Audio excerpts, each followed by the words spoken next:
Hello students.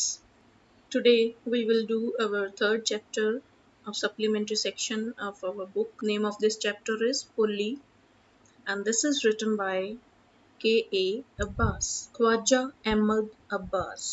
7th June 1914 to 1st July 1987, popularly known as K.A. Abbas, was an Indian film director, novelist, screenwriter and a journalist in the Urdu, Hindi and English languages. He was the maker of important Hindi films such as Saath Hindustani and Do Boon Pani, both of which won the National Film Award for Best Feature Film on National Integration. Khwaja Ahmad Abbas, ਜਿਨ੍ਹਾਂ ਦਾ ਜਨਮ 7 ਜੂਨ 1914 ਨੂੰ ਹੋਇਆ ਔਰ ਉਹ ਇਸ ਦੁਨੀਆ ਤੇ 1 ਜੂਨ 1987 ਤੱਕ ਰਹੇ। ਪੋਪੂਲਰਲੀ ਉਹਨਾਂ ਨੂੰ K.A. ਅਬਾਸ ਦੇ ਨਾਂ ਨਾਲ ਜਾਣਿਆ ਜਾਂਦਾ। ਇੰਡੀਅਨ ਫਿਲਮ ਇੰਡਸਟਰੀ ਦੇ ਵਿੱਚ ਇੱਕ ਨੋਵਲਿਸਟ, ਸਕਰੀਨ ਰਾਈਟਰ ਤੇ ਜਰਨਲਿਸਟ, ਉਰਦੂ, ਹਿੰਦੀ ਤੇ ਇੰਗਲਿਸ਼ ਲੈਂਗੁਏਜਸ ਦੇ ਵਿੱਚ ਉਹਨਾਂ ਨੇ ਕੰਮ ਕੀਤੇ। ਉਹਨਾਂ ਦੁਆਰਾ ਬਣਾਈਆਂ ਗਈਆਂ, ਲਿਖੀਆਂ ਗਈਆਂ 2 ਹਿੰਦੀ ਫਿਲਮਸ ਸਾਥ ਹਿੰਦੁਸਤਾਨੀ ਤੇ ਦੋ ਬੂੰਦ ਪਾਣੀ, ਜਿਨ੍ਹਾਂ ਨੂੰ ਕੌਮੀ ਏਕਤਾ, ਨੈਸ਼ਨਲ ਇੰਟੀਗ੍ਰੇਸ਼ਨ ਵਾਸਤੇ ਨੈਸ਼ਨਲ ਫਿਲਮ ਅਵਾਰਡ ਮਿਲਿਆ, best feature film. So let's start our lesson ਹੋਲੀ। The story is very interesting. Hopefully you will enjoy reading. बहुत इंटरेस्टिंग और बहुत मोटिवेशनल स्टोरी है बच्चों। So let's start. Her name was Sulekha. उसका नाम सुलेखा सी, but since her childhood everyone had been calling her Bholi the simpleton. लेकिन ਉਹਦੇ ਬਚਪਨ ਤੋਂ ਹੀ ਸਾਰੇ ਹੀ ਉਸਨੂੰ ਭੋਲੀ ਕਹਿ ਕੇ ਬੁਲਾਉਂਦੇ ਸੀ, ਕਿਉਂਕਿ ਇੱਕ ਸਧਾਰਨ ਲੜਕੀ ਸੀ ਜਿਸ ਨੂੰ ਕਿ ਆਸਾਨੀ ਨਾਲ ਕੋਈ ਵੀ ਮੂਰਖ ਬਣਾ ਸਕਦਾ ਸੀ, ਜਿਹੜੀ ਚੁਸਤ ਚਲਾਕ ਨਹੀਂ ਸੀ। ਸ਼ੀ ਵਾਸ ਦ 4th ਡਾਟਰ ਆਫ ਨੰਬਰਦਾਰ ਰਾਮ ਲਾਲ। ਨੰਬਰਦਾਰ ਰਾਮ ਲਾਲ ਦੀ ਚੌਥੀ ਧੀ ਸੀ। When she was 10 months old, she had fallen off the cot on her head and perhaps it had damaged some part of her brain. ਜਦੋਂ ਉਹ 10 ਮਹੀਨਿਆਂ ਦੀ ਹੋਈ ਤਾਂ ਇੱਕ ਵਾਰ ਉਹ ਮੰਜੀ ਤੋਂ ਡਿੱਗ ਪਈ ਔਰ ਸ਼ਾਇਦ ਉਦੋਂ ਉਸਦੇ ਦਿਮਾਗ ਤੇ ਕੁਝ ਚੋਟ ਲੱਗੀ, ਜਿਸ ਦੇ ਨਾਲ ਕਿ ਦਿਮਾਗ ਤੇ ਕੁਝ ਹਿੱਸਾ ਖਰਾਬ ਹੋ ਗਿਆ। ਇਸੇ ਕਰਕੇ that was why she remained a backward child and came to be known as Polly the simpleton। तो ਇਸੇ ਕਰਕੇ ਹੋ ਸਕਦਾ ਹੈ ਕਿ ਉਹ ਇੱਕ ਪਿਛੜੀ ਹੋਈ ਬੱਚੀ ਰਹੀ ਹੋਵੇ ਤੇ ਉਸਦਾ ਨਾਮ ਭੋਲੀ ਪੈ ਗਿਆ।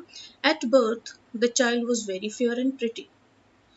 ਜਦੋਂ ਉਹਦਾ ਜਨਮ ਹੋਇਆ ਸੀ ਤਾਂ ਉਹ ਬਹੁਤ ਗੋਰੀ ਚਿੱਟੀ, ਬਹੁਤ ਸੁੰਦਰ ਸੀ। But when she was 2 years old, ਜਦੋਂ 2 ਸਾਲਾਂ ਦੀ ਹੋਈ, she had an attack of smallpox। ਤਾਂ ਉਸ ਤੇ ਚੇਚਕ ਦਾ ਹਮਲਾ ਹੋਇਆ। Only the eyes were saved, but the entire body was permanently disfigured by deep black pock marks। ਸਿਰਫ ਉਸਦੀਆਂ ਅੱਖਾਂ ਹੀ ਬਚ ਸਕੀਆਂ, ਬਾਕੀ ਸਾਰਾ ਸਰੀਰ ਉਸਦਾ ਸਦੀਵੀ ਤੌਰ ਤੇ ਖਰਾਬ ਹੋ ਗਿਆ। ਪਰਮਾਨੈਂਟਲੀ, ਸਦਾ ਲਈ। ਐਂਟਾਇਰ ਬੋਡੀ, ਸਾਰਾ ਸਰੀਰ। ਡਿਸਫਿਗਰਡ, ਬੇਢੰਗਾ ਹੋ ਗਿਆ ਤੇ ਉਹਦੇ ਉੱਤੇ ਕਾਲੇ ਰੰਗ ਦੇ ਡੂੰਘੇ ਧੱਬੇ ਪੈ ਗਏ। Little Sulekha could not speak till she was 5। 5 ਸਾਲਾਂ ਤੱਕ ਦੀ ਹੋ ਗਈ ਸੁਲੇਖਾ, ਲੇਕਿਨ ਉਹ ਅਜੇ ਤੱਕ ਬੋਲਣ ਦੇ ਯੋਗ ਨਹੀਂ ਸੀ। And when at last she learned to speak, she stammered. ਤੇ ਅਖੀਰ ਜਦੋਂ ਉਸਨੇ ਬੋਲਣਾ ਸ਼ੁਰੂ ਕੀਤਾ, ਸਿੱਖਿਆ, ਤਾਂ ਉਹ ਥਥਲਾ ਕੇ ਬੋਲਣ ਲੱਗੀ। The other children often made fun of her and mimicked her। ਬਾਕੀ ਬੱਚੇ ਉਸ ਦਾ ਅਕਸਰ ਹੀ ਮਜ਼ਾਕ ਉਡਾਉਂਦੇ ਤੇ ਉਸਦੀ ਨਕਲ ਉਤਾਰਦੇ, ਉਸਨੂੰ ਚੜਾਉਂਦੇ ਰਹਿੰਦੇ। As a result, she talked very little। ਇਸ ਕਰਕੇ ਉਸਨੇ ਬਹੁਤ ਘੱਟ ਬੋਲਣਾ ਸ਼ੁਰੂ ਕਰ ਦਿੱਤਾ। Ram Lal had 7 children। 7 ਬੱਚੇ ਸੀ ਰਾਮ ਲਾਲ ਦੇ, 3 sons and 4 daughters, and the youngest of them was Polly। Polly ਸਭ ਤੋਂ ਛੋਟੀ ਸੀ। It was a prosperous farmer's household and there were plenty to eat and drink। Ram Lal ਚੰਗਾ ਰੱਜਿਆ ਪੁੱਜਿਆ ਕਿਸਾਨ ਸੀ ਤੇ ਉਸਦੇ ਘਰ ਵਿੱਚ ਖਾਣ ਪੀਣ ਦੀ ਕੋਈ ਕਮੀ ਨਹੀਂ ਸੀ। All the children except Polly were healthy and strong। ਭੋਲੀ ਨੂੰ ਛੱਡ ਕੇ ਬਾਕੀ ਬੱਚੇ ਸਾਰੇ ਬੜੇ ਤੰਦਰੁਸਤ ਔਰ ਤਾਕਤਵਰ ਸਨ। The sons had been sent to city to study in the schools and later in colleges। ਆਪਣੇ ਪੁੱਤਰਾਂ ਨੂੰ ਰਾਮ ਲਾਲ ਨੇ ਸ਼ਹਿਰ ਦੇ ਸਕੂਲਾਂ 'ਚ ਪੜ੍ਹਨ ਲਈ ਭੇਜਿਆ ਹੋਇਆ ਸੀ। ਉਸ ਤੋਂ ਬਾਅਦ ਉਹ ਕਾਲਜ ਵਿੱਚ ਵੀ ਪੜ੍ਹੇ। Of the daughters, Radha, the eldest, had already been married। ਤੇ ਲੜਕੀਆਂ ਦੇ ਵਿੱਚੋਂ ਸਭ ਤੋਂ ਵੱਡੀ ਬੇਟੀ, ਜਿਹਦਾ ਨਾਂ ਰਾਧਾ ਸੀ, ਉਸਨੂੰ ਰਾਮ ਲਾਲ ਨੇ ਵਿਆਹ ਦਿੱਤਾ ਹੋਇਆ ਸੀ। The second daughter, Mangala's marriage had also been settled। ਦੂਸਰੇ ਨੰਬਰ ਦੀ ਲੜਕੀ ਮੰਗਲਾ ਜਿਹਦਾ ਨਾਮ ਸੀ, ਉਸਦੀ ਮੈਰਿਜ ਵੀ ਸੈੱਟ ਹੋਈ ਹੋਈ ਸੀ, ਕੀਤੀ ਹੋਈ ਸੀ। And when that was done, Ramlal would think of the third Champa. ਤੇ ਮੰਗਲਾ ਦੀ ਸ਼ਾਦੀ ਕਰਨ ਤੋਂ ਬਾਅਦ ਫਿਰ ਰਾਮਲਾਲ ਨੇ ਚੰਪਾ ਬਾਰੇ ਸੋਚਣਾ ਸੀ। they were good looking healthy girls, ਉਹ ਸਾਰੀਆਂ ਖੂਬਸੂਰਤ ਤੇ ਸਿਹਤਮੰਦ ਲੜਕੀਆਂ ਸਨ। and it was not difficult to find bridegrooms for them, ਤੇ ਉਹਨਾਂ ਵਾਸਤੇ ਲੜਕੇ ਲੱਭਣਾ ਕੋਈ ਔਖਾ ਨਹੀਂ ਸੀ। but Ramlal was worried about ਭੋਲੀ, ਲੇਕਿਨ ਰਾਮ ਲਾਲ ਨੂੰ ਚਿੰਤਾ ਸੀ ਤਾਂ ਭੋਲੀ ਦੀ। she had neither good looks nor intelligence, ਨਾ ਤਾਂ ਉਹ ਖੂਬਸੂਰਤ ਸੀ ਦੇਖਣ ਨੂੰ ਤੇ ਨਾ ਹੀ ਉਹ ਹੁਸ਼ਿਆਰ ਸੀ। ਭੋਲੀ was 7 years old when Mangala was married। ਮੰਗਲਾ ਦੀ ਸ਼ਾਦੀ ਜਦੋਂ ਹੋਈ ਤਾਂ ਉਦੋਂ ਭੋਲੀ ਕਿੰਨੇ ਸਾਲਾਂ ਦੀ ਸੀ? 7 ਸਾਲ। the same year a primary school for girls was opened in their village। ਉਸੇ ਸਾਲ ਉਹਨਾਂ ਦੇ ਪਿੰਡ ਦੇ ਵਿੱਚ ਲੜਕੀਆਂ ਵਾਸਤੇ ਇੱਕ ਪ੍ਰਾਇਮਰੀ ਸਕੂਲ ਖੋਲ੍ਹਿਆ ਗਿਆ। the tehsildar Sahib came to perform its opening ceremony। ਤਹਿਸੀਲਦਾਰ ਸਾਹਿਬ ਜਿਹੜੇ ਸੀਗੇ ਉਹ ਇਸ ਦੀ ਓਪਨਿੰਗ ਸੈਰੇਮਨੀ ਤੇ ਉਦਘਾਟਨੀ ਸਮਾਰੋਹ ਤੇ ਪਹੁੰਚੇ। he said to Ramlal, as a revenue official you are the representative of the government in the village and so you must set an example to the villagers। ਉਹਨਾਂ ਨੇ ਰਾਮਲਾਲ ਨੂੰ ਕਿਹਾ ਕਿ ਕਿਉਂਕਿ ਤੂੰ ਸਰਕਾਰੀ ਬੰਦਾ ਹੈ, ਸਰਕਾਰ ਦਾ ਨੁਮਾਇੰਦਾ ਹੈ ਪਿੰਡ ਦੇ ਵਿੱਚ, ਤੇ ਇਸ ਕਰਕੇ ਤੂੰ ਆਪਣੀ ਉਦਾਹਰਣ ਪਿੰਡ ਵਾਸੀਆਂ ਦੇ ਸਾਹਮਣੇ ਰੱਖਣੀ ਹੈ। you must send your daughters to the school। ਤੈਨੂੰ ਆਪਣੀਆਂ ਲੜਕੀਆਂ ਨੂੰ ਸਕੂਲ ਵਿੱਚ ਭੇਜਣਾ ਪਏਗਾ। the night when Ramlal consulted his wife she cried। ਰਾਤ ਨੂੰ ਜਦੋਂ ਰਾਮਲਾਲ ਨੇ ਆਪਣੀ ਪਤਨੀ ਦੇ ਨਾਲ ਸਲਾਹ ਕੀਤੀ ਤਾਂ ਉਹ ਚੀਖ ਕੇ ਬੋਲੀ, are you crazy? if girls go to school who will marry them? ਪਾਗਲ ਹੋ ਗਿਆ ਤੂੰ, ਕਹਿੰਦੀ ਜੇ ਕੁੜੀਆਂ ਸਕੂਲ ਜਾਣ ਲੱਗੀਆਂ ਤਾਂ ਉਹਨਾਂ ਨਾਲ ਵਿਆਹ ਕਿਸਨੇ ਕਰਨਾ? But Ramlal had not the courage to disobey the ਤਹਿਸੀਲ। ਲੇਕਿਨ ਰਾਮਲਾਲ ਦੇ ਵਿੱਚ ਇੰਨੀ ਹਿੰਮਤ ਨਹੀਂ ਸੀ ਕਿ ਉਹ ਤਹਿਸੀਲਦਾਰ ਦੀ ਗੱਲ ਨਾ ਮੰਨੇ। at last his wife said, ਪਤਨੀ ਨੇ ਅਖੀਰ ਵਿੱਚ ਕਿਹਾ, I will tell you what to do। ਤਾਂ ਫਿਰ ਮੈਂ ਤੈਨੂੰ ਦੱਸਦੀ ਹਾਂ ਵੀ ਕੀ ਕਰੀਏ। send Bholi to school। ਕਹਿੰਦੀ ਭੋਲੀ ਨੂੰ ਸਕੂਲ ਭੇਜ ਦੇ। as it is there is little chance of her getting married। ਜਿੱਦਾਂ ਦੀ ਉਹ ਹੈਗੀ ਆ ਉਹਦੇ ਵਿਆਹ ਤਾਂ ਹੋਣਾ ਨਹੀਂ, ਵਿਆਹ ਹੋਣ ਦੇ ਬਹੁਤ ਘੱਟ ਚਾਂਸਸ ਹੈ। with her ugly face and lack of sense। ਚਿਹਰਾ ਉਹਦਾ ਖੂਬਸੂਰਤ ਨਹੀਂ ਹੈ, ਬਦਸੂਰਤ ਹੈ, ਅਕਲ ਉਹਨੂੰ ਘੱਟ ਹੈ। let the teachers at the school worry about her। ਚੱਲ ਆਪੇ ਸਕੂਲ ਦੇ ਟੀਚਰਸ ਉਹਦੀ ਆਪੇ ਪਰਵਾਹ ਕਰਨਗੇ, ਦੇਖਣਗੇ ਉਹ ਆਪੇ ਫਿਕਰ ਕਰਨਗੇ ਉਸਦੀ। the next day Ramlal caught Bholi by the hand and said, come with me, I will take you to school। ਅਗਲੇ ਦਿਨ ਰਾਮਲਾਲ ਨੇ ਭੋਲੀ ਨੂੰ ਉਹਦੇ ਹੱਥ ਤੋਂ ਫੜਿਆ ਤੇ ਕਿਹਾ ਕਿ ਆ ਮੇਰੇ ਨਾਲ, ਮੈਂ ਤੈਨੂੰ ਸਕੂਲ ਲੈ ਕੇ ਜਾਣਾ ਹੈ। ਭੋਲੀ was frightened। ਡਰ ਗਈ ਭੋਲੀ। she did not know what a school was like। ਉਸਨੂੰ ਨਹੀਂ ਸੀ ਪਤਾ ਕਿ ਸਕੂਲ ਕਿਸ ਤਰ੍ਹਾਂ ਦੀ ਚੀਜ਼ ਹੁੰਦੀ ਹੈ। she remembered how a few days ago their old cow Lakshmi had been turned out of the house and sold। ਉਸਨੂੰ ਯਾਦ ਸੀ ਕੁਝ ਦਿਨ ਪਹਿਲਾਂ ਉਹਨਾਂ ਦੀ ਪੁਰਾਣੀ ਬੁੱਢੀ ਗਾਂ ਜਿਹੜੀ ਸੀ, ਜਿਹਦਾ ਨਾਮ ਲక్ష్ਮੀ ਸੀ, ਉਸਨੂੰ ਘਰ ਚੋਂ ਬਾਹਰ ਲਿਜਾਇਆ ਗਿਆ ਕਿ ਵੇਚ ਦਿੱਤਾ ਗਿਆ। no no no no no no she shouted in terror and pulled her hand away from her father's grip। ਉਹ ਵਿਚਾਰੀ ਡਰ ਕੇ ਚੀਖੀ, ਨਹੀਂ ਨਹੀਂ ਨਹੀਂ, ਤਾਂ ਨਾਲ ਹੀ ਉਸਨੇ ਆਪਣਾ ਹੱਥ ਪਿਤਾ ਦੀ ਪਕੜ ਤੋਂ ਖਿੱਚ ਲਿਆ। what's the matter with you you fool shouted Ramlal. ਤਾਂ ਰਾਮਲਾਲ ਫਿਰ ਚੀਕਿਆ, ਕਹਿੰਦਾ ਤੈਨੂੰ ਗੱਲ ਕੀ ਪਾਗਲ ਲੜਕੀ, I'm only taking you to school। ਮੈਂ ਤਾਂ ਤੈਨੂੰ ਸਿਰਫ ਸਕੂਲ ਲੈ ਕੇ ਚੱਲਿਆ। then he told his wife, ਉਹਨੇ ਆਪਣੀ ਪਤਨੀ ਨੂੰ ਕਿਹਾ, let her wear some decent clothes today or else what will the teachers and the other school girls think of us when they see her। ਇਸਨੂੰ ਅੱਜ ਚੰਗੇ ਸਾਫ ਸੁਥਰੇ ਕੱਪੜੇ ਪਹਿਨਾ ਦੇ, ਨਹੀਂ ਤਾਂ ਉੱਥੇ ਜਿਹੜੇ ਅਧਿਆਪਕ ਹੋਣਗੇ ਤੇ ਹੋਰ ਲੜਕੀਆਂ ਹੋਣਗੀਆਂ ਸਕੂਲ ਦੀਆਂ, ਉਹ ਸਾਡੇ ਬਾਰੇ ਕੀ ਸੋਚਣਗੀਆਂ। ਸੋ ਸਟੂਡੈਂਟਸ ਲੁੱਕ, ਇੱਥੇ ਹਲੇ ਵੀ ਰਾਮਲਾਲ ਨੂੰ ਆਪਣੀ ਫਿਕਰ ਹੈ ਕਿ ਲੋਕ ਸਾਡੇ ਬਾਰੇ ਕੀ ਕਹਿਣਗੇ। ਉਸ ਬੱਚੀ ਬਾਰੇ ਉਹ ਫਿਕਰ ਨਹੀਂ ਕਰ ਰਹੇ ਕਿ ਉਸਨੂੰ ਵੀ ਕਦੀ ਸਾਫ ਸੁਥਰੇ ਕੱਪੜੇ ਵੈਸੇ ਵੀ ਪਹਿਨਾ ਦੇਣੇ ਚਾਹੀਦੇ ਆ। ਹੁਣ ਉਹਨਾਂ ਨੂੰ ਇਸ ਗੱਲ ਦੀ ਫਿਕਰ ਹੋ ਰਹੀ ਹੈ ਕਿ ਲੋਕ ਕੀ ਕਹਿਣਗੇ ਕਿ ਉਸਨੂੰ ਸਹੀ ਕੱਪੜੇ ਨਹੀਂ ਪਹਿਨਾਏ ਹੋਏ। New clothes had never been made for Bholi. ਹੁਣ ਰਾਈਟਰ ਇੱਥੇ ਦੱਸ ਰਿਹਾ ਕਿ ਭੋਲੀ ਲਈ ਅੱਜ ਤੱਕ ਨਵੇਂ ਕੱਪੜੇ ਤਾਂ ਕਦੀ ਬਣਾਏ ਨਹੀਂ ਸੀ ਗਏ। the old dresses of her sisters were passed on to her। ਉਹਦੀ ਵੱਡੀਆਂ ਭੈਣਾਂ ਦੇ ਕੱਪੜੇ ਉਸਨੂੰ ਪਾਸ ਔਨ ਹੋ ਜਾਂਦੇ ਸੀ, ਉਸਨੂੰ ਮਿਲ ਜਾਂਦੇ ਸੀ। no one cared to mend or wash her clothes। ਕਿਸੇ ਨੂੰ ਪਰਵਾਹ ਨਹੀਂ ਸੀ ਕਿ ਉਹਦੇ ਕੱਪੜਿਆਂ ਨੂੰ ਸਹੀ ਕੀਤਾ ਜਾਵੇ, ਧੋਇਆ ਜਾਵੇ। but today she was lucky to receive a clean dress which had shrunk after many washings and no longer fitted ਚੰਪਾ। ਤੇ ਅੱਜ ਉਹ ਖੁਸ਼ਕਿਸਮਤ ਸੀ ਕਿ ਉਸਨੂੰ ਇੱਕ ਸਾਫ ਸੁਥਰੀ ਡਰੈਸ ਮਿਲ ਗਈ, ਜਿਹੜੀ ਕਿ ਚੰਪਾ ਨੇ ਬਹੁਤ ਵਾਰੀ ਪਾ ਲਈ ਹੋਈ ਸੀ, ਕਿੰਨੇ ਹੀ ਧੋ ਪੈ ਗਏ ਸੀ ਉਹਨੂੰ, ਤੇ ਉਹ ਧੋਣ ਤੋਂ ਬਾਅਦ ਬਹੁਤ ਸੁੰਗੜ ਗਈ ਹੋਈ ਸੀ, ਸ਼ਰਿੰਕ ਕਰ ਗਈ ਹੋਈ ਸੀ। she was even bathed। ਇੱਥੋਂ ਤੱਕ ਕਿ ਉਹਨੂੰ ਨਵਾਇਆ ਗਿਆ। and oil was rubbed into her dry and matted hair। ਤੇ ਉਸਦੇ ਸੁੱਕੇ ਹੋਏ ਉਲਝੇ ਹੋਏ ਗੁੱਛੇ ਬਣੇ ਹੋਏ ਵਾਲਾਂ ਦੇ ਵਿੱਚ ਤੇਲ ਵੀ ਲਗਾਇਆ ਗਿਆ। Only then did she begin to believe that she was being taken to a place better than her home.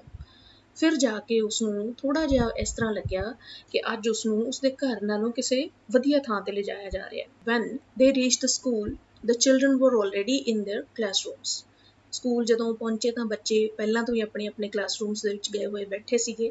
Ram Lal handed over his daughter to the headmistress. ਹੈਡਮਿਸਟਰਸ ਨੂੰ ਭੋਲੀ ਦਾ ਹੱਥ ਪਕੜਾ ਕੇ ਜਾਂ ਕਹਿ ਲਓ ਕਿ ਉਹਦੇ ਕੋਲ ਛੱਡ ਕੇ ਰਾਮ ਲਾਲ ਵਾਪਸ ਆ ਗਏ।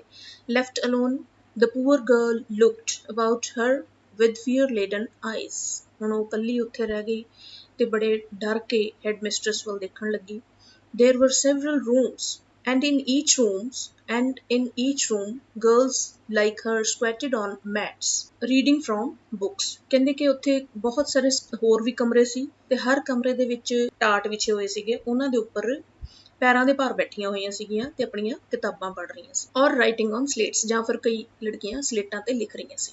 The headmistress asked Polly to sit down in a corner in one of the classrooms. तो headmistress ਨੇ ਭੋਲੀ ਨੂੰ ਉੱਥੇ ਇੱਕ ਨੁੱਕਰ ਦੇ ਵਿੱਚ ਆਪਣੇ ਰੂਮ ਦੇ ਵਿੱਚ ਬੈਠ ਜਾਣ ਨੂੰ ਕਿਹਾ। Polly did not know what exactly school was like and what happened there, but she was glad to find so many girls almost of her own age present there. ਭੋਲੀ ਨੂੰ ਬਿਲਕੁਲ ਨਹੀਂ ਸੀ ਪਤਾ ਸਕੂਲ ਕਿਸ ਤਰ੍ਹਾਂ ਦਾ ਹੁੰਦਾ ਹੈ ਤੇ ਉੱਥੇ ਕੀ ਕਰਵਾਇਆ ਜਾਂਦਾ ਹੈ, ਪਰ ਉਹ ਇਸ ਕਰਕੇ ਖੁਸ਼ ਸੀ ਕਿਉਂਕਿ ਉੱਥੇ ਉਹਦੀ ਏਜ ਦੀਆਂ ਹੋਰ ਬਹੁਤ ਸਾਰੀਆਂ ਲੜਕੀਆਂ ਸੀ।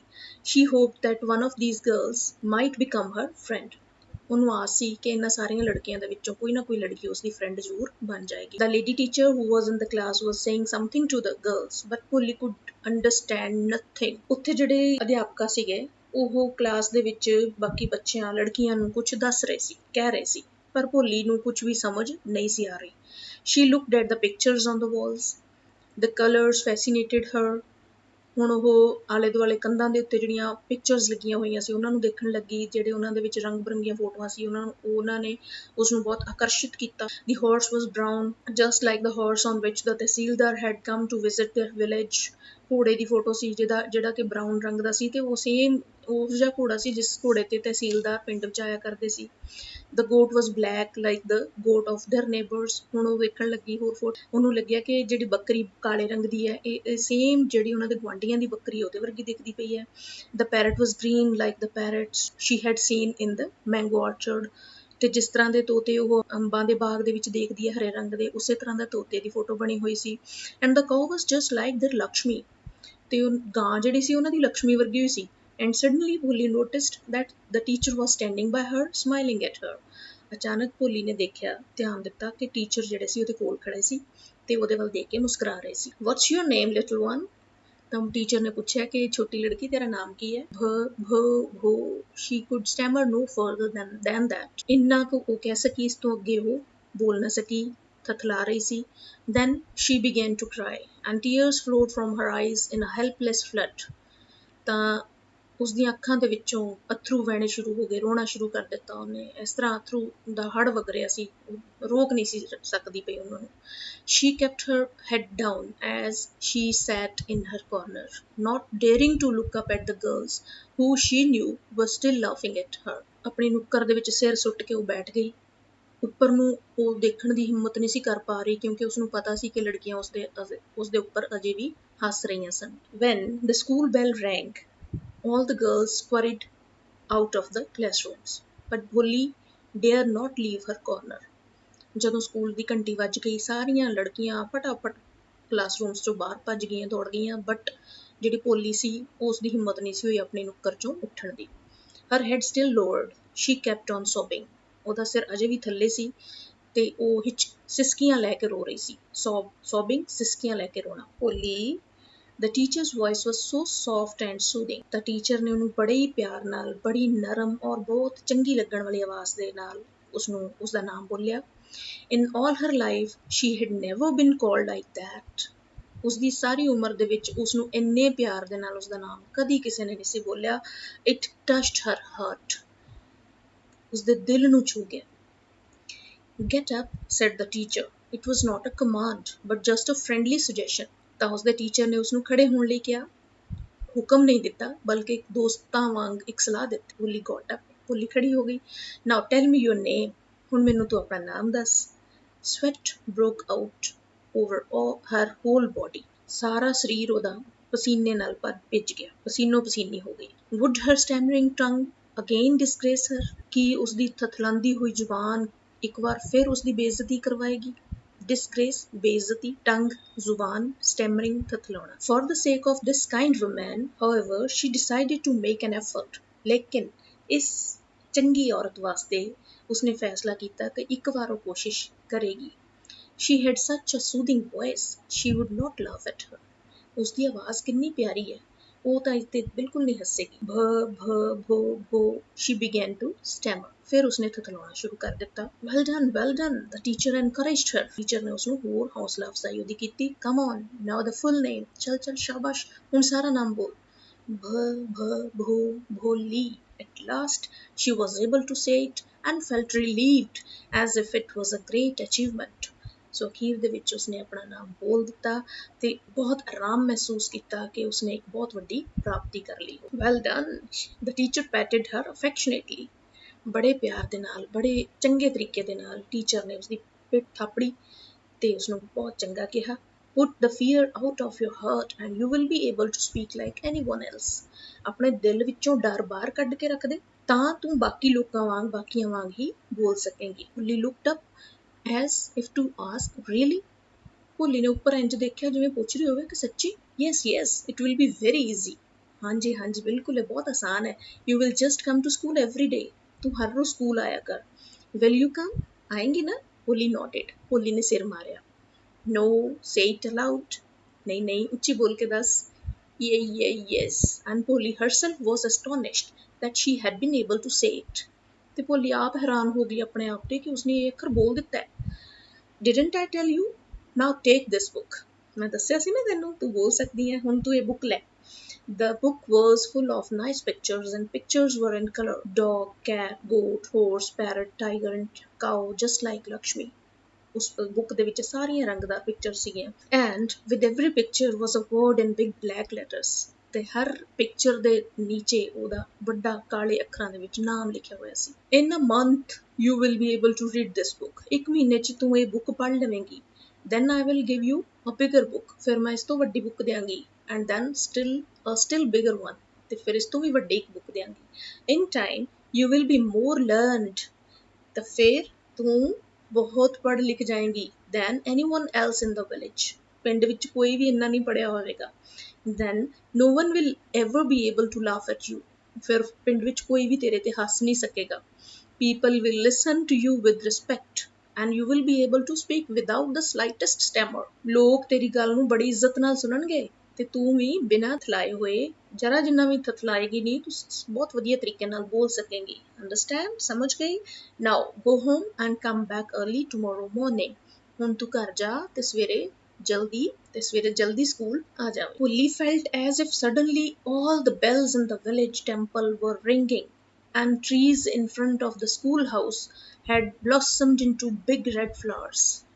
ਹੁਣ ਭੋਲੀ ਦੇ ਅੰਦਰ ਇੰਨਾ ਖੇੜਾ ਆ ਗਿਆ, ਇੰਨੀ ਖੁਸ਼ੀ ਆ ਗਈ, ਉਸਨੂੰ ਇੰਝ ਲੱਗਿਆ ਕਿ ਪਿੰਡ ਦੇ ਮੰਦਰ ਦੀਆਂ ਸਾਰੀਆਂ ਘੰਟੀਆਂ ਵੱਜ ਰਹੀਆਂ ਹੋਣ ਤੇ ਸਕੂਲ ਦੇ ਸਾਹਮਣੇ ਜਿਹੜੇ ਦਰਖਤ ਸੀ ਉਹ ਫੁੱਲਾਂ ਨਾਲ ਭਰ ਗਏ ਹੋਣ, ਵੱਡੇ ਲਾਲ ਰੰਗ ਦੇ ਫੁੱਲ ਉਹਨਾਂ ਤੇ ਲੱਗ ਗਏ ਹੋਣ। Her heart was throbbing with a new hope and a new life. ਹੁਣ ਉਸਦਾ ਦਿਲ ਇੱਕ ਨਵੀਂ ਆਸ ਤੇ ਨਵੀਂ ਜ਼ਿੰਦਗੀ ਦੇ ਨਾਲ ਧੜਕ ਰਿਹਾ ਸੀ। Thus the years passed. ਇਸ ਤਰ੍ਹਾਂ ਕਈ ਸਾਲ ਨਿਕਲ ਗਏ। The village became a small town. ਹੁਣ ਪਿੰਡ ਇੱਕ ਛੋਟੇ ਕਸਬੇ ਦੇ ਰੂਪ ਵਿੱਚ ਬਣ ਗਿਆ ਸੀ। The little primary school became a high school. ਪਿੰਡ ਦਾ ਛੋਟਾ ਪ੍ਰਾਇਮਰੀ ਸਕੂਲ ਹਾਈ ਸਕੂਲ 'ਚ ਤਬਦੀਲ ਹੋ ਚੁੱਕਿਆ ਸੀ। There were now a cinema under a tin shed. Tin ਦੇ ਸ਼ੈੱਡ ਦੇ ਅੰਡਰ ਇੱਕ ਸਿਨੇਮਾ ਵੀ ਖੁੱਲ ਚੁੱਕਿਆ ਸੀ। And a cotton ginning mill ਵੀ ਖੁੱਲ ਚੁੱਕੀ ਸੀ ਪਿੰਡ ਦੇ ਵਿੱਚ। ਗਿਨਿੰਗ ਮਿਲ ਹੁੰਦੀ ਹੈ ਜਿੱਥੇ ਤੋਂ ਬੱਚੇ ਕਪਾਹ ਦੇ ਫੁੱਲਾਂ ਤੋਂ ਬੀਜ ਅਲੱਗ ਕਰਨ ਵਾਲੀ ਮਿਲ ਉੱਥੇ ਪਿੰਡ ਵਿੱਚ ਲੱਗ ਚੁੱਕੀ ਸੀ। The mail train began to stop at the railway station. ਜਿਹੜੀ ਮਾਲ ਗੱਡੀ ਸੀ ਉਹ ਵੀ ਹੁਣ ਪਿੰਡ ਦੇ ਸਟੇਸ਼ਨ ਤੇ ਖੜੋਣ ਲੱਗ ਗਈ ਸੀ। One night after dinner, Ramlal said to his wife. ਫਿਰ ਇੱਕ ਰਾਤ ਖਾਣਾ ਖਾਣ ਤੋਂ ਬਾਅਦ ਰਾਮਲਾਲ ਨੇ ਆਪਣੀ ਪਤਨੀ ਨਾਲ ਸਲਾਹ ਕੀਤੀ। ਕਹਿੰਦਾ then shall I accept Bishambar's proposal? ਤਾਂ ਫਿਰ ਹੁਣ ਮੈਨੂੰ ਦੱਸ ਕਿ ਮੈਂ ਹੁਣ ਬਿਸ਼ੰਬਰ ਦਾ ਪ੍ਰਸਤਾਵ ਜਿਹੜਾ ਉਹ ਮੈਂ ਮੰਨ ਲਵਾਂ। Yes, certainly, his wife said. Polly will be lucky to get such a well-to-do bridegroom. ਹਾਂ ਹਾਂ ਜ਼ਰੂਰ ਕਹਿੰਦੀ, ਭੋਲੀ ਤਾਂ ਬੜੀ ਕਿਸਮਤ ਵਾਲੀ ਹੋਏਗੀ ਜੇ ਉਸਨੂੰ ਇਹੋ ਜਿਹਾ ਚੰਗਾ ਵਧੀਆ ਖਾਂਦਾ ਪੀਂਦਾ ਘਰ ਦਾ ਲੜਕਾ ਮਿਲ ਜਾਵੇ। A big shop, a house of his own, and I hear several thousands in the bank. ਉਹਦੀ ਬੜੀ ਵੱਡੀ ਦੁਕਾਨ ਹੈ, ਘਰ ਵੀ ਉਹਦਾ ਆਪਣਾ ਆ, ਤੇ ਮੈਂ ਸੁਣਿਆ ਕਿ ਉਹਦੇ ਬੈਂਕ ਦੇ ਵਿੱਚ ਵੀ ਹਜ਼ਾਰਾਂ ਰੁਪਏ ਆ। Moreover he is not asking for any dowry, ਤੇ ਹੋਰ ਤਾਂ ਹੋਰ ਉਹ ਦਾਜ ਵੀ ਨਹੀਂ ਮੰਗ ਰਿਹਾ। ਦੈਟਸ ਰਾਈਟ, ਇਹ ਤਾਂ ਠੀਕ ਹੈ, but he is not so young you know, ਪਰ ਤੂੰ ਜਾਣਦੀ ਹੈ ਕਿ ਉਹ ਇੰਨਾ ਜਵਾਨ ਨਹੀਂ ਹੈ। Almost the same age as I am, ਲਗਭਗ ਉਹ ਮੇਰੀ ਉਮਰ ਦਾ ਹੈ। ਐਂਡ ਹੀ ਆਲਸੋ ਲਿੰਪਸ, ਤੇ ਨਾਲੇ ਉਹ ਲੰਗੜਾਉਂਦਾ ਵੀ ਹੈ।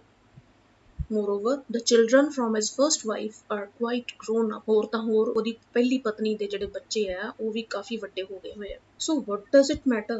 ਕਹਿੰਦੀ ਫਿਰ ਕੀ ਹੋਇਆ, 45 or 50, it's no great age for man. ਕਹਿੰਦੀ 50 ਸਾਲ ਤਾਂ ਇੱਕ ਆਦਮੀ ਦੀ ਕੋਈ ਜ਼ਿਆਦਾ ਉਮਰ ਨਹੀਂ ਹੁੰਦੀ।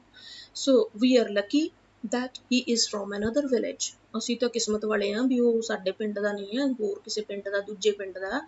And does not know about her pock marks and her lack of sense. ਤੇ ਉਹ ਜਾਣਦਾ ਨਹੀਂ ਹੈ ਕਿ ਭੋਲੀ ਦੇ ਚਿਹਰੇ ਤੇ ਦਾਗ ਪਏ ਚੇਚਕ ਦੇ, ਤੇ ਉਹਦੇ 'ਚ ਅਕਲ ਵੀ ਘੱਟ ਆ, ਉਹਨੂੰ ਨਹੀਂ ਪਤਾ।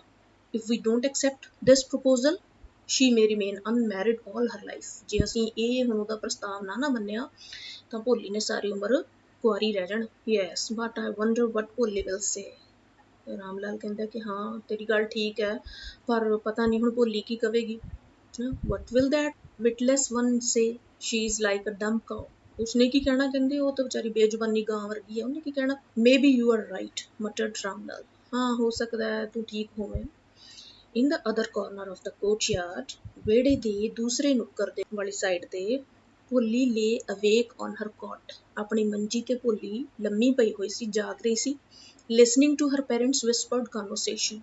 ਤੇ ਉਹਦੇ ਮਾਤਾ ਪਿਤਾ ਜਿਹੜਾ ਕਿ ਹੌਲੀ ਹੌਲੀ ਗੱਲਾਂ ਕਰ ਰਹੇ ਸੀ ਇੱਕ ਦੂਜੇ ਨਾਲ, ਉਹ ਸੁਣ ਰਹੀ ਸੀ। ਬਿਸ਼ੰਬਰਨਾਥ was a well-to-do grocer. ਹੁਣ ਬਿਸ਼ੰਬਰਨਾਥ ਜਿਹੜੇ ਲੜਕੇ ਦੀ ਉਹਦੇ ਮਾਤਾ ਪਿਤਾ ਗੱਲ ਕਰ ਰਹੇ ਸੀ, ਉਹ ਇੱਕ ਬੜਾ ਰੱਜਿਆ ਪੁੱਜਿਆ ਬਾਣੀਆ ਸੀ, ਉਹਦੀ ਦੁਕਾਨ ਸੀ ਗਰੋਸਰੀ ਦੀ, ਸੌਦੇ ਦੀ। He came with a big party of friends and relations with him for the wedding. ਸੋ ਉਹ ਆਪਣੇ ਦੋਸਤਾਂ ਤੇ ਹੋਰ ਰਿਸ਼ਤੇਦਾਰਾਂ ਨੂੰ ਨਾਲ ਲੈ ਕੇ ਵਿਆਹੁਣ ਵਾਸਤੇ ਨਾਲ ਕਾਫੀ ਬੰਦੇ ਲੈ ਕੇ ਆ ਗਿਆ। A brass band playing a popular tune from an Indian film headed the procession, with the bridegroom riding a decorated horse. ਇੱਕ ਬੜੇ ਸਵਾਰੇ ਹੋਏ ਸੱਜੇ ਹੋਏ ਘੋੜੇ ਦੇ ਉੱਤੇ ਲਾੜਾ ਸਵਾਰ ਹੋ ਕੇ, ਇੱਕ ਨਾਲ ਬੈਂਡ ਵਾਜਿਆਂ ਵਾਲੇ ਜਿਹੜੇ ਕਿ ਹਿੰਦੀ ਫਿਲਮ ਦੀ ਟਿਊਨ ਵਜਾ ਰਹੇ ਸੀ, ਜਲੂਸ ਦੀ ਅਗਵਾਈ ਕਰ ਰਹੇ ਸੀ, ਤੇ ਉਹ ਬਰਾਤ ਲੈ ਕੇ ਆ ਗਏ। Ram Lal was overjoyed to see such pomp and splendor. ਇੰਨੀ ਸ਼ਾਨੋ ਸ਼ੌਕਤ, pomp and splendor, ਸ਼ਾਨੋ ਸ਼ੌਕਤ ਦੇਖ ਕੇ ਰਾਮ ਲਾਲ ਬਹੁਤ ਖੁਸ਼ ਹੋ ਗਿਆ। He had never dreamt that his fourth daughter would have such a grand wedding. ਉਹਨੇ ਸੁਪਨੇ 'ਚ ਵੀ ਕਦੀ ਇਸ ਤਰ੍ਹਾਂ ਨਹੀਂ ਸੀ ਸੋਚਿਆ ਕਿ ਉਹਦੀ ਚੌਥੀ ਧੀ ਦੀ ਇੰਨੀ ਸ਼ਾਨਦਾਰ ਸ਼ਾਦੀ ਹੋਏਗੀ। Poli's elder sisters who had come for the occasion were envious of her luck. ਉਹਦੀਆਂ ਵੱਡੀਆਂ ਭੈਣਾਂ ਜਿਹੜੀਆਂ ਉਹਦੀ ਸ਼ਾਦੀ ਤੇ ਆਈਆਂ ਹੋਈਆਂ ਸੀ, ਉਹ ਵੀ ਉਹਦੀ ਕਿਸਮਤ ਨੂੰ ਦੇਖ ਕੇ ਈਰਖਾ ਕਰ ਰਹੀਆਂ ਸੀ। When the auspicious moment came, the priest said, "Bring the bride." ਤੇ ਉਹ ਜਦੋਂ ਖਾਸ ਮੌਕਾ ਆ ਗਿਆ ਤਾਂ ਪੁਜਾਰੀ ਨੇ ਕਿਹਾ ਕਿ ਲੜਕੀ ਨੂੰ ਲੈ ਕੇ ਆਓ। Polly, clad in a red silken bridal dress, was led to the bride's place near the sacred fire. ਤਾਂ ਭੋਲੀ ਲਾਲ ਰੰਗ ਦੇ ਸਿਲਕ ਦੇ ਦੁਲਹਨ ਵਾਲੇ ਜੋੜੇ ਦੇ ਵਿੱਚ ਸੱਜੀ ਹੋਈ ਉਸਨੂੰ ਹਵਨ ਦੀ ਅੱਗ ਦੇ ਕੋਲ, ਹਵਨ ਦੇ ਕੋਲ ਲੈ ਕੇ ਆਇਆ ਗਿਆ। Garland the bride, one of his friends prompted ਬਿਸ਼ੰਬਰਨਾਥ। ਬਿਸ਼ੰਬਰਨਾਥ ਦੇ ਇੱਕ ਦੋਸਤ ਨੇ ਉਸਨੂੰ ਕਿਹਾ ਕਿ ਲੜਕੀ ਦੇ ਗਲ ਵਿੱਚ ਹਾਰ ਪਾ। The bridegroom lifted the garland of yellow marigolds. ਤਾਂ ਉਸ ਲੜਕੇ ਨੇ, ਲਾੜੇ ਨੇ ਪੀਲੇ ਰੰਗ ਦੇ ਗੇਂਦੇ ਦੇ ਫੁੱਲਾਂ ਦਾ ਹਾਰ ਚੁੱਕਿਆ। A woman slipped back the silken veil from the bride's face. ਲੜਕੀ ਦੇ ਚਿਹਰੇ ਤੋਂ ਇੱਕ ਔਰਤ ਨੇ ਜਿਹੜਾ ਸਿਲਕ ਦਾ ਘੁੰਡ ਸੀ, ਚੁੰਨੀ ਦਾ ਘੁੰਡ ਸੀ, ਉਹ ਪਰੇ ਕੀਤਾ। Bishambar took a quick glance. Bishambar ਨੇ ਇੱਕ ਜਲਦੀ ਵਾਲੀ ਨਜ਼ਰ ਨਾਲ ਉਸਨੂੰ ਦੇਖਿਆ। The garland remained poised in his hands. ਤਾਂ ਉਸਦੇ ਹੱਥਾਂ ਵਿੱਚ ਹੀ ਜਿਸ ਤਰ੍ਹਾਂ ਹਾਰ ਪਕੜਿਆ ਰਹਿ ਗਿਆ। The bride slowly pulled down the veil over her face. ਲੜਕੀ ਨੇ ਹੌਲੀ ਦੇਣੀ ਆਪਣਾ ਘੁੰਡ ਜਿਹੜਾ ਸੀ ਉਹ ਆਪਣੇ ਚਿਹਰੇ ਤੇ ਕਰ ਲਿਆ। Have you seen her? said Bishambar to the friend next to him. ਆਪਣੇ ਨਾਲ ਖੜੇ ਦੋਸਤ ਨੂੰ ਬਿਸ਼ੰਬਰ ਨੇ ਪੁੱਛਿਆ ਕਿ ਤੂੰ ਉਸਨੂੰ ਦੇਖਿਆ? She has pock marks on her face. ਉਸਦੇ ਚਿਹਰੇ ਤੇ ਸਾਰੇ ਦਾਗ ਪਏ ਹੋਏ ਆ। So what? You are not young either. ਫਿਰ ਕੀ ਹੋਇਆ, ਕਹਿੰਦਾ ਤੂੰ ਕਿਹੜਾ ਜਵਾਨ ਹੈ। Maybe, but if I am to marry her, her father must give me 5,000 rupees. ਕਹਿੰਦਾ ਫਿਰ ਕੀ ਹੈ, ਮੈਂ ਜੇ ਉਸਦੇ ਨਾਲ ਵਿਆਹ ਕਰਾਂਗਾ ਤਾਂ ਉਸਦੇ ਪਿਤਾ ਨੂੰ ਮੈਨੂੰ 5000 ਰੁਪਏ ਦੇਣੇ ਪੈਣਗੇ। Ram Lal went and placed his turban, his honor at ਬਿਸ਼ੰਬਰ's feet। ਹੁਣ ਰਾਮ ਲਾਲ ਜਾਂਦਾ ਹੈ ਤੇ ਆਪਣੀ ਪੱਗ, ਆਪਣਾ ਅਭਿਮਾਨ, ਮਾਣ ਉਤਾਰ ਕੇ ਬਿਸ਼ੰਬਰ ਦੇ ਪੈਰਾਂ ਤੇ ਰੱਖ ਦਿੰਦਾ ਹੈ। Don't humiliate me so, take 2000 rupees, ਮੈਨੂੰ ਇੰਨਾ ਸ਼ਰਮਿੰਦਾ ਨਾ ਕਰ, 2000 ਰੁਪਏ ਲੈ ਲੈ। No, 5000 or we go back, keep your daughter। ਕਹਿੰਦੇ ਨਹੀਂ, ਬਿਲਕੁਲ ਨਹੀਂ, ਅਸੀਂ 5000 ਹੀ ਲੈਣਾ, ਨਹੀਂ ਤੇ ਅਸੀਂ ਵਾਪਸ ਚੱਲੇ, ਆਪਣੀ ਧੀ ਨੂੰ ਕੋਲੇ ਰੱਖ ਲੈ। Be a little considerate, please. If you go back, I can never show my face in the village। ਕਹਿੰਦਾ ਕੁਛ ਤਾਂ ਧਿਆਨ ਕਰ, ਜੇ ਤੂੰ ਚਲਾ ਗਿਆ ਤਾਂ ਪਿੰਡ ਦੇ ਵਿੱਚ ਮੈਂ ਮੂੰਹ ਕਿਸ ਤਰ੍ਹਾਂ ਦਿਖਾਵਾਂ। Then out with 5000। ਫਿਰ ਕਹਿੰਦਾ 5000 ਰੁਪਏ ਲਿਆ। Tears streaming down his face, Ramlal went in, opened the safe and counted the notes। ਅਥਰੂ ਵਗਾਉਂਦਾ ਹੋਇਆ ਰਾਮ ਲਾਲ ਹੁਣ ਅੰਦਰ ਗਿਆ, ਤਜ਼ੌਰੀ ਖੋਲੀ, ਨੋਟਾਂ ਨੂੰ ਗਿਣਿਆ ਤੇ he placed the bundle at the bridegroom's feet। ਲਿਆ ਕੇ ਨੋਟਾਂ ਦਾ ਬੰਡਲ ਲਾੜੇ ਦੇ ਪੈਰਾਂ ਤੇ ਰੱਖ। On ਬਿਸ਼ੰਬਰ's greedy face appeared a triumphant smile। ਹੁਣ ਬਿਸ਼ੰਬਰ ਦੇ ਲਾਲਚੀ ਚਿਹਰੇ ਦੇ ਉੱਤੇ ਇੱਕ ਜੇਤੂ ਮੁਸਕਰਾਹਟ ਆ ਗਈ। He had gambled and won। ਉਸਨੇ ਜੂਆ ਖੇਡਿਆ ਸੀ ਤੇ ਜਿੱਤ ਗਿਆ। Give me the garland, he announced। ਤਾਂ ਉਹਨੇ ਘੋਸ਼ਣਾ ਕੀਤੀ ਕਿ ਹੁਣ ਉਸਨੂੰ ਹਾਰ ਦਿੱਤਾ ਜਾਵੇ। Once again the veil was slipped back from the bride's face। ਇੱਕ ਵਾਰ ਫਿਰ ਦੁਲਹਨ ਦੇ ਚਿਹਰੇ ਤੋਂ ਘੁੰਡ ਨੂੰ ਪਿੱਛੇ ਕੀਤਾ ਗਿਆ। But this time her eyes were not downcast। ਪਰ ਇਸ ਵਾਰ ਉਸਦੀਆਂ ਅੱਖਾਂ ਨੀਚੇ ਨੂੰ ਝੁਕੀਆਂ ਹੋਈਆਂ ਨਹੀਂ ਸਨ। She was looking up, looking straight at her prospective husband। ਹੁਣ ਇਸ ਵਾਰ ਉਹ ਸਿੱਧਾ ਆਪਣੇ ਹੋਣ ਵਾਲੇ ਪਤੀ ਦੇ ਅੱਖਾਂ ਦੇ ਵਿੱਚ। And in her eyes there was neither anger nor hate, only cold contempt। ਇਸ ਵਾਰ ਉਸਦੀਆਂ ਅੱਖਾਂ ਦੇ ਵਿੱਚ ਨਾ ਗੁੱਸਾ ਸੀ, ਨਾ ਨਫ਼ਰਤ ਸੀ, ਸਿਰਫ ਇੱਕ ਸ਼ਾਂਤ ਸੰਤੁਸ਼ਟੀ ਸੀ। Bishambar raised the garland to place it around the bride's neck। Bishambar ਨੇ ਹਾਰ ਚੁੱਕਿਆ ਤਾਂ ਕਿ ਉਹ ਦੁਲਹਨ ਦੇ ਗਲੇ ਦੇ ਵਿੱਚ ਪਾ ਸਕੇ। But before he could do so, Poli's hand struck out like a streak of lightning and the garland was flung into the fire। ਲੇਕਿਨ ਭੋਲੀ ਇੱਕ ਬਿਜਲੀ ਦੀ ਫੁਰਤੀ ਵਾਂਗ ਉਸਨੇ ਆਪਣਾ ਹੱਥ ਬਾਹਰ ਕੱਢਿਆ ਤੇ ਹਾਰ ਉਹਦੇ ਕੋਲੋਂ ਖੋ ਕੇ ਅੱਗ ਦੇ ਵਿੱਚ ਸੁੱਟ ਦਿੱਤਾ। She got up and threw away the veil। ਉਹ ਖੜੀ ਹੋ ਗਈ ਔਰ ਆਪਣਾ ਘੁੰਡ ਵਾਲਾ ਜਿਹੜਾ ਦੁਪੱਟਾ ਸੀ ਉਹ ਵੀ ਲਾ ਕੇ ਸੁੱਟ ਦਿੱਤਾ। ਪਿਤਾ ਜੀ, ਟੇਕ ਬੈਕ ਯੂਰ ਮਨੀ। ਪਿਤਾ ਜੀ ਆਪਣੇ ਪੈਸੇ ਵਾਪਸ ਲੈ ਲਓ। I am not getting to marry this man। ਮੈਂ ਇਸ ਬੰਦੇ ਨਾਲ ਵਿਆਹ ਨਹੀਂ ਕਰਨਾ। ਰਾਮ ਲਾਲ was thunderstruck, ਜਿਵੇਂ ਉਹਦੇ ਤੇ ਬਿਜਲੀ ਡਿੱਗੀ ਹੋਵੇ। The guests began to whisper। ਪ੍ਰਾਹੁਣਿਆਂ ਨੇ ਵੀ ਹੌਲੀ ਹੌਲੀ ਗੱਲਾਂ ਕਰਨੀਆਂ ਸ਼ੁਰੂ ਕਰ ਦਿੱਤੀਆਂ। So shameless, so ugly and so shameless। ਕਹਿੰਦੇ ਕਿੰਨੀ ਬੇਸ਼ਰਮ ਹੈ, ਕਿੰਨੀ ਬਦਸੂਰਤ ਹੈ ਤੇ ਕਿੰਨੀ ਬੇਸ਼ਰਮ ਵੀ ਹੈ। ਭੋਲੀ, are you crazy? shouted Ramlal. ਪਾਗਲ ਹੋ ਗਈ ਹੈ ਤੂੰ? You want to disgrace your family। ਤੂੰ ਆਪਣੇ ਪਰਿਵਾਰ ਦੀ ਬੇਇੱਜ਼ਤੀ ਕਰਨਾ ਚਾਹੁੰਦੀ ਹੈ। Have some regard for our ਇੱਜ਼ਤ। ਸਾਡੇ ਇੱਜ਼ਤ ਦਾ ਕੁਛ ਧਿਆਨ ਕਰ। For the sake of your ਇੱਜ਼ਤ, said Bholi, I was willing to marry this lame old man। ਤੁਹਾਡੀ ਇੱਜ਼ਤ ਦੇ ਵਾਸਤੇ ਮੈਂ ਇਸ ਲੰਗੜੇ ਬੁੱਢੇ ਆਦਮੀ ਨਾਲ ਵਿਆਹ ਕਰਨਾ ਮੰਨ ਗਈ ਸੀ। But I will not have such a mean, greedy and contemptible coward as my husband। ਲੇਕਿਨ ਮੈਂ ਇਹੋ ਜਿਹੇ ਕਮੀਨੇ, ਲਾਲਚੀ, ਕਾਇਰ ਇਨਸਾਨ ਨੂੰ ਮੈਂ ਆਪਣਾ ਪਤੀ ਨਹੀਂ ਮੰਨ ਸਕਦੀ। I won't। ਮੈਂ ਨਹੀਂ ਕਰਾਂਗੀ। What a shameless girl। We all thought she was a harmless dump। ਕਿੰਨੀ ਬੇਸ਼ਰਮ ਲੜਕੀ ਹੈ। ਅਸੀਂ ਸਾਰੇ ਸੋਚਦੇ ਸੀ ਕਿ ਇਹ ਤੇ ਵਿਚਾਰੀ ਗੂੰਗੀ ਗਾਂ ਹੈ ਜਿਹੜੀ ਕਿ ਕਿਸੇ ਨੂੰ ਕੋਈ ਨੁਕਸਾਨ ਨਹੀਂ ਕਰ ਸਕਦੀ। Polly turned violently on the old woman। ਜਿਸ ਔਰਤ ਨੇ ਆਹ ਗੱਲ ਕਹੀ ਉਸ ਵੱਲ ਹਿੰਸਕ ਹੋ ਕੇ ਮੁੜੀ ਭੋਲੀ। ਕਹਿੰਦੀ, yes aunty, you are right। ਹਾਂਜੀ ਆਂਟੀ, ਤੁਸੀਂ ਬਿਲਕੁਲ ਸਹੀ ਕਿਹਾ। You all thought I was a dumb driven cow। ਤੁਸੀਂ ਸਾਰੇ ਸੋਚਦੇ ਸੀ ਕਿ ਮੈਂ ਇੱਕ ਗੂੰਗੀ ਗਾਂ ਆ। That's why you wanted to hand me over to this heartless creature। ਤਾਂ ਹੀ ਤੁਸੀਂ ਇਸ ਬੇਦਿਲੇ ਜੀਵ ਦੇ ਨਾਲ ਮੇਰਾ ਵਿਆਹ ਕਰਨ ਲੱਗੇ ਸੀ। But now the dumb cow, the stammering fool is speaking। ਲੇਕਿਨ ਹੁਣ ਇਹ ਗੂੰਗੀ ਗਾਂ, ਇਹ ਥਥਲਾਉਂਦਾ ਹੋਇਆ ਮੂਰਖ, ਇਹ ਹੁਣ ਬੋਲ ਸਕਦੀ ਹੈ। Do you want to hear more? ਹੋਰ ਸੁਣਨਾ ਚਾਹੁੰਦੇ ਹੋ? ਬਿਸ਼ੰਬਰਨਾਥ the grocer started to go back with his party। ਹੁਣ ਬਿਸ਼ੰਬਰਨਾਥ ਜਿਹੜਾ ਦੁਕਾਨਦਾਰ ਸੀ ਉਹ ਆਪਣੀ ਪਾਰਟੀ ਦੇ ਨਾਲ ਵਾਪਸ ਜਾਣ ਲੱਗਿਆ। The confused bandsman thought this was the end of the ceremony। ਤਾਂ ਜਿਹੜੇ ਬੈਂਡ ਵਾਜਿਆਂ ਵਾਲੇ ਸੀਗੇ ਉਹ ਇੰਨੇ ਕਨਫਿਊਜ਼ ਹੋਏ ਕਿ ਉਹਨਾਂ ਨੇ ਸੋਚਿਆ ਕਿ ਸਾਰੀ ਸੈਰੇਮਨੀ ਹੋ ਗਈ ਹੈ ਤੇ and struck up the closing song. ਤੇ ਉਹਨਾਂ ਨੇ ਕਲੋਜ਼ਿੰਗ ਸੌਂਗ ਦੀ ਧੁਨ ਵਜਾਉਣੀ ਸ਼ੁਰੂ ਕਰ ਦਿੱਤੀ। Ramlal stood rooted to the ground, his head bowed low with the weight of grief and shame। ਹੁਣ ਜਿਵੇਂ ਰਾਮ ਲਾਲ ਧਰਤੀ ਦੇ ਵਿੱਚ ਗੱਡਿਆ ਗਿਆ, ਉਹ ਸਿਰ ਉਹਦਾ ਨੀਵਾਂ ਸੀ, ਦੁੱਖ ਤੇ ਸ਼ਰਮ ਦੇ ਭਾਰ ਦੇ ਨਾਲ ਉਹਦਾ ਸਿਰ ਝੁਕਿਆ ਹੋਇਆ ਸੀ। The flames of sacred fire slowly died down. ਉਸ ਹਵਨ ਦੀ ਅੱਗ ਦੀਆਂ ਲਪਟਾਂ ਜਿਹੜੀਆਂ ਸੀ ਹੌਲੀ ਹੌਲੀ ਮੱਠੀਆਂ ਹੁੰਦੀਆਂ ਹੁੰਦੀਆਂ ਬੁਝ ਗਈਆਂ। Everyone was gone. ਸਾਰੇ ਜਾ ਚੁੱਕੇ ਸੀ। Ram Lal turned to Polly and said, "But what about you? No one will marry you. What shall we do with you?" ਹੁਣ ਰਾਮ ਲਾਲ ਭੋਲੀ ਨੂੰ ਵੱਲ ਹੋਇਆ ਤੇ ਕਹਿੰਦਾ ਕਿ ਹੁਣ ਤੇਰਾ ਤੂੰ ਕੀ ਕਰੇਂਗੀ, ਤੇਰੇ ਨਾਲ ਕਿਸੇ ਨੇ ਵਿਆਹ ਨਹੀਂ ਕਰਨਾ, ਅਸੀਂ ਕੀ ਤੇਰਾ ਕਰਾਂਗੇ। And Sulekha said in a voice that was calm and steady. ਹੁਣ ਸੁਲੇਖਾ ਬੱਚੋ, ਇੱਥੇ ਰਾਈਟਰ ਨੇ ਹੁਣ ਭੋਲੀ ਨਹੀਂ ਲਿਖਿਆ, ਸੁਲੇਖਾ ਲਿਖਿਆ, ਬਿਕੋਜ਼ ਸ਼ੀ ਇਜ਼ ਨੋ ਮੋਰ ਭੋਲੀ। ਹੁਣ ਉਹ ਭੋਲੀ ਨਹੀਂ ਰਹੀ, ਇਸ ਕਰਕੇ ਉਹਦਾ ਅਸਲੀ ਨਾਮ ਇੱਥੇ ਲਿਖਿਆ ਗਿਆ। ਉਹ ਬੜੀ ਸ਼ਾਂਤ ਔਰ ਇਕਸਾਰ ਆਵਾਜ਼ ਦੇ ਵਿੱਚ ਬੋਲੀ, ਡੋਂਟ ਯੂ ਵਰੀ ਪਿਤਾ ਜੀ, in your old age I will serve you and mother, and I will teach in the same school where I learned so much. Isn't that right, ma'am? ਕਹਿੰਦੀ ਪਿਤਾ ਜੀ ਤੁਸੀਂ ਫਿਕਰ ਨਾ ਕਰੋ, ਤੁਹਾਡੇ ਬੁਢਾਪੇ ਦੇ ਵਿੱਚ ਮੈਂ ਤੁਹਾਡੀ ਤੇ ਮਾਤਾ ਜੀ ਦੀ ਸੇਵਾ ਕਰਾਂਗੀ ਤੇ ਮੈਂ ਉਸੇ ਸਕੂਲ ਦੇ ਵਿੱਚ ਪੜ੍ਹਾਵਾਂਗੀ ਜਿੱਥੋਂ ਮੈਂ ਇੰਨਾ ਕੁਝ ਸਿੱਖਿਆ। ਠੀਕ ਹੈ ਨਾ ma'am. The teacher had all along stood in a corner watching the drama. ਹੁਣ ਉਹੀ ਅਧਿਆਪਕ ਕਾਰਨਰ 'ਚ ਖੜੇ ਹੋ ਕੇ ਉਹ ਸਾਰਾ ਡਰਾਮਾ ਦੇਖ ਰਹੇ ਸੀ। Yes, Polly, of course, she replied. ਤਾਂ ਉਹਨਾਂ ਨੇ ਆਨਸਰ ਦਿੱਤਾ, ਬਿਲਕੁਲ ਬਿਲਕੁਲ ਠੀਕ ਪੋਲੀ।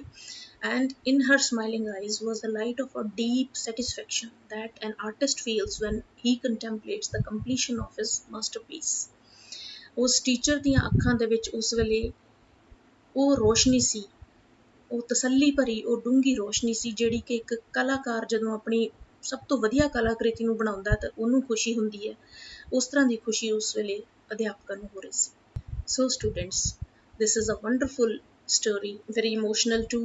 So students, ਇੱਕ ਟੀਚਰ ਇੱਕ ਅਧਿਆਪਕ ਵਾਸਤੇ ਉਹ ਘੜੀ ਉਹ ਪਲ ਬਹੁਤ ਮਾਣ ਵਾਲਾ ਹੁੰਦਾ ਜਦੋਂ ਉਹਦਾ ਪੜ੍ਹਾਇਆ ਹੋਇਆ ਵਿਦਿਆਰਥੀ ਸਮਾਜ ਵਿੱਚ ਆਪਣੀ ਇੱਜ਼ਤ ਬਣਾਉਂਦਾ, ਆਪਣੇ ਪੈਰਾਂ ਤੇ ਖੜਦਾ ਔਰ ਸਮਾਜ ਦੀਆਂ ਬੁਰਾਈਆਂ ਦੇ ਨਾਲ ਲੜਦਾ। ਐਜੂਕੇਸ਼ਨ ਦਾ ਮੰਤਵ ਹੀ ਇਹ ਹੈ ਕਿ ਅਸੀਂ ਸਾਰੀਆਂ ਸਮਾਜਿਕ ਬੁਰਾਈਆਂ ਨੂੰ ਆਪਣੇ ਸਮਾਜ ਵਿੱਚੋਂ ਦੂਰ ਕਰੀਏ।